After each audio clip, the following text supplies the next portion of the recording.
Welcome back, my Duelist friends. Casual Duelist here, and I've got another speed duel deck for you. Now, before I get into the deck and the deck list and all that, I do want to, I guess I feel like I need to mention this.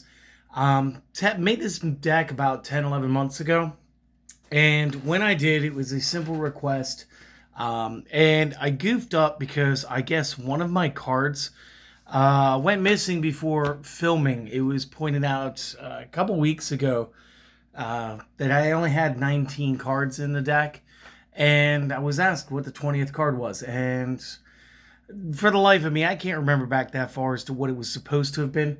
So I'm just going to rebuild it today. We're updating it. It's going to have cards from the newest set. What the deck was, it was a Thelonious Viper, and the skill card is the Cold-Blooded Tactician. So this is a skill that flips over when you activate. And once per turn, during the main phase, you can change battle position of monsters your opponent controls up to the number of face-up reptile monsters you control. Now, I think this is worth noting that since it does say once per turn, we can use this every turn. This is really cool. It allows you to get kind of goofy with some control aspects. This deck is really just more of a gimmick, but it's actually really fun to play, so we are going to get through it. So, today, let me double count this real quick. 1, 2, 3, 4, 5, 6, 7, 8, 9, 10, 11, 12, 13, 14, 15, 16, 17, 18, 19, 20. I actually have the 20 cards this time, so there will be no second guessing. We're going to go with mostly the same monster lineup. So last time I played Gagagigo. Gagagigo got released in the third GX set. Good, healthy 1854 star. Really kicks up our power scaling. Second, we're going to be using 3 copies Gale Lizard. This came out, I want to say this was the Rex versus Weevil Underwood Clash builds. I'm sure it got a reprint since, but not 100% sure. What's good about it is we can set it, forget it. When it does flip, this monster targets a monster the opponent controls and bounces back to hand, returning target card back to the owner's hand. Which is good, because again, we can absorb multiple attacks through using this effect. Obviously, shielding us from the first attack with the monster itself, and then actually targeting a different monster that hasn't attacked yet to get it off the way. Also, if they don't manage to get through, if our opponent chooses to set, strongish 1400 on the attack stat, so not terrible. And taking over for what Sinister Serpent was doing last time, we're going to be running 3 copies of Gentlemander, and I think Gentlemander was kind of overlooked by me last time, because this little guy is actually really awesome. So the way that this guy is going to work, when the opponent's monster clears an attack, special summon this from your hand. Additionally, your opponent's monsters cannot target any monsters, or your opponent's monsters cannot attack any monsters except this one. So what does that mean, guys? It means, yes, we could create a Gentlemander wall in Yu-Gi-Oh! So in Yu-Gi-Oh! And again, I'll probably do this, like we'll have a Speedle Spotlight this week, and it's obviously going to be Gentlemander.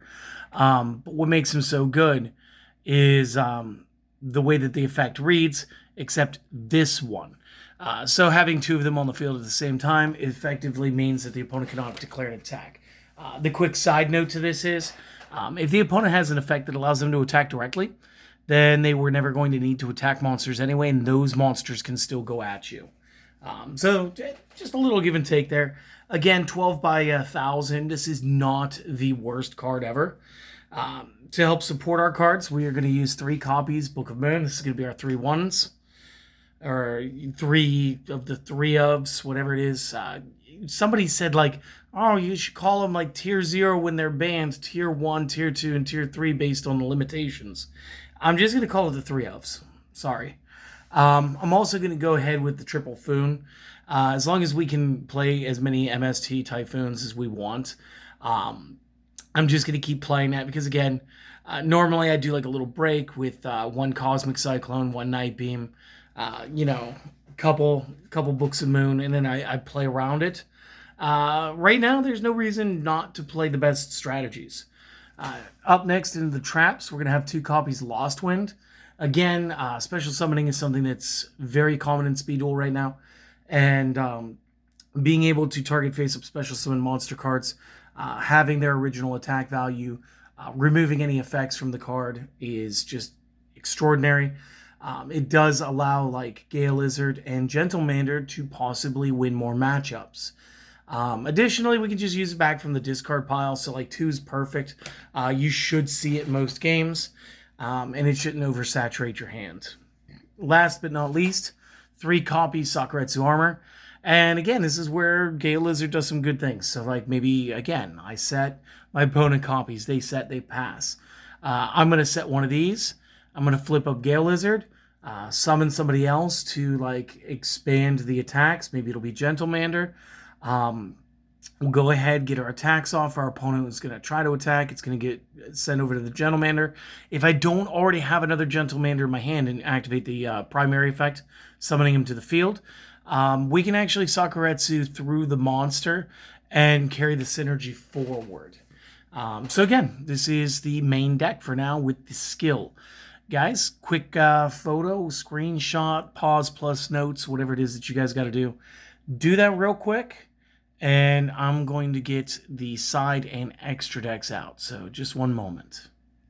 All right, my friends, let's start with the side deck. First and foremost, we have the ability to switch battle positions of things based on the amount of reptiles we control. So I need something that feels like we're taking advantage of that. So I want to play 2 copies of Dolgra and the Mad Flame Kaiju. Not only are we going to be able to off any one card we want. And again, let's be honest. We're playing 3 MSTs. Waking the Dragon is pretty popular for me and sort of popular in my area.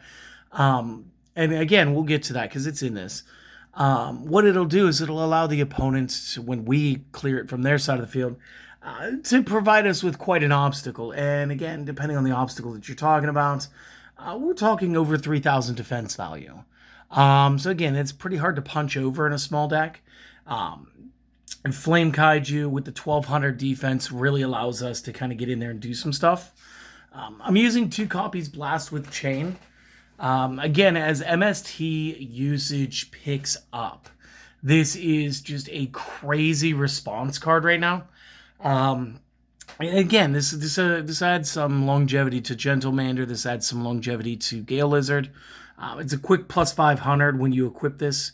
But the magic is if this is destroyed by card effect while equipped, target a card on the field and destroy that target. Well, opponent goes and does the smart move. They play 3 MSTs. They go to MST the back row. You respond. You equip Blast with Chain. Doesn't matter. You let it get destroyed. You take out their monster. You take out their other back row. It's all about collateral. And again, since it's spell speed 2, just like the MST, you might as well just go ahead and play it. So good stuff. And it's not that hard to just kind of run. And then last but not least, the 2 copies Waking the Dragon. Again, this card allows us to play our extra deck. I know somebody's going to go, you can't play those fusions. See my previous rant about not watching my videos, but, you know, trying to educate me on how my decks work. So if this set card in the owner's control has left the field because of an opponent's card effect and is either A, in the graveyard, or B, removed, banished, you can special summon a monster from the deck or extra deck. So again, games 2, 3, this could be Dahlgren. We could just play our dinosaur to our side of the field. Or we could play Blue Eyes White Dragon, or Blue Eyes Ultimate White Dragon, sorry, because, you know, it's the biggest card. And maybe you guys don't have the funds to get this. Master of Oz, great tech right here. He's the second largest. He's got 4,200 attack value. And I want to say his defense is only like 3,700. It's not crazy amounts of difference, but it is there. Cyberblader, again, she's got 3 effects. She seems to be, you know, custom made for Speed Duel, even though she's like kind of an old card. Cyber End Dragon is the largest with piercing damage. Again, this is like really good. Destiny End Dragoon allows you to spot destroy cards that your opponent controls monster-wise. If it was face up, then you get to do damage equal to the monster's attack value. I don't think you're allowed to attack those turns, but it's all about the spot destruction / direct damage. Oja King, really fun to watch your opponent try to play Yu-Gi-Oh! With no monster zones. Obviously, you'll just special summon, fusion summon into defense mode. I'm pretty sure the keyword here is going to be special summon. It doesn't count as a fusion. So you're not going to be able to like call the Haunted or any type of resurrection spells for these guys. And then last but not least, TI's Restrict. Again, Thousand Eyes Restrict is going to do some good things. It paralyzes the battle motion of all monsters, so nobody else but him can attack. Nobody else but him can change battle positions. And then once per turn, he can like hoover up a monster. If it was face up, he takes on the stats. So again, you know, even if you do go into your opponent's Waking the Dragon, maybe they bop yours too. They go for their Blue Eyes Ultimate. You go for your Restrict. You just vacuum up the Blue Eyes Ultimate. Now you've got the 4,500 point card. So it is fun. It is pretty much just the same type of tech. So I hope that you guys do enjoy this. If you guys do the things, guys, like, comment, sub. We will have the link to the Buy Me a Coffee down below. Some people do like to help us out more directly, and that's great. Don't feel obligated. Please don't. If you want to feel obligated for something, feel obligated for this. I want you guys to go out there and have a great day. And I'll see you guys on the next video, right? So like Friday. Till then, you guys have a great one. I'll see you later. Peace.